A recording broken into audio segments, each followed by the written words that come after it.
Welcome to the TheDPost Sports Chat. I'm Drew Rubenstein here with Ed Owens for the final time on Mountaineer Field, where WVU just blew a 38-17 fourth quarter lead in a 52-44 triple overtime loss to Iowa State. Seems like a fitting end to the season for the Mountaineers, huh? Yeah, this is just the way it's been for them. They've had trouble protecting leads in the second half. More often than not, it's come back to bite them, and it was just another example of it today. They weren't able to stay out in front.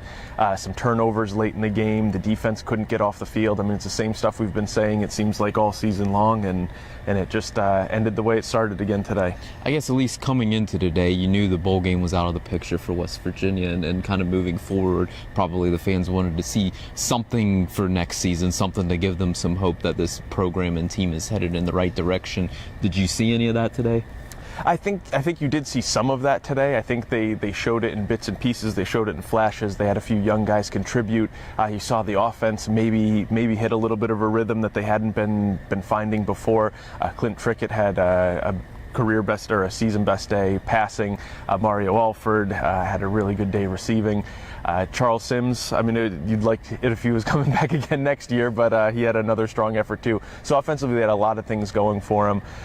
Defensively, they were playing some young guys too. Darrell Worley was in there. Jeremy Tyler was in there. Carl Joseph obviously has been in there, but had a strong game today as well. So I think you can see the young guys in there. You can see that there's room for them to keep improving, but overall, I think you have to be disappointed with the result. I guess kind of going along there, especially when we talked at the mid-season point and what WVU needed to do over its final 6 games for this season to be considered a success. It wasn't just wins, it was taking steps in the right direction, showing that they were improving. You hit on some of that stuff.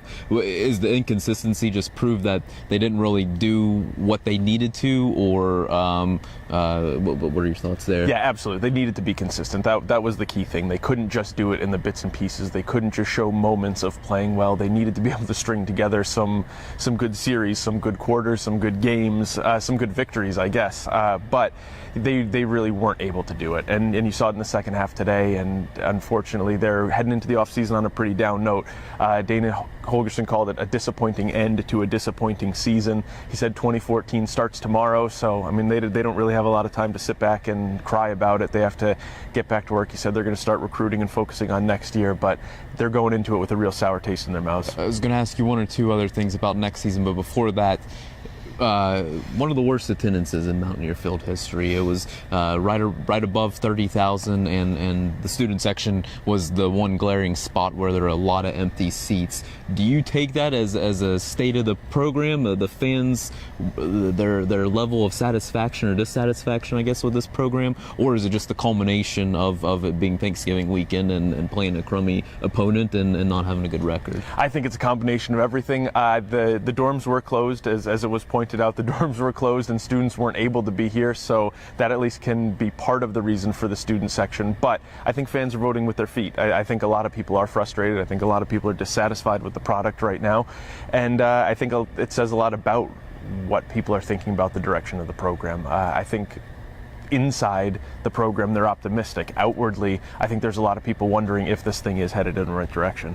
If you're Dana Holgorsen, what's your top priority now, starting tomorrow morning, Sunday morning? Find a quarterback. It's the. I mean, we started talking about it in the preseason, and we talked about it right up until this week. Clint played well today. I don't think either one of the interceptions was really his fault. He had a good day passing, made some good decisions, checked him into a lot of good plays, and if he'd been able to do it all year long, I think this could have been a different story. But it took him a while to develop, just like it took the whole offense a lot of time to develop. Now they're heading into the offseason, and offensive coordinator Shannon Dawson said it's open competition again, which is what we heard all this year. So you have Clint Trickett, you have Paul Millard, you have Ford Childress, who's hopefully going to get healthy, and who knows who else they're going to bring in this offseason. So they're going in with a lot of question marks, and I think offensively, at least, you have to figure that out right away. You would think so, and then just kind of going along those lines, the last two teams that WVU lost to started freshman quarterbacks, but gave Kansas and Iowa State some promising signs for the future with the way those guys played. Absolutely. All right, very good. Appreciate your time, Ed, and thanks for checking out our videos all season long. Please continue to check TheDPost.com for the latest on the Mountaineers.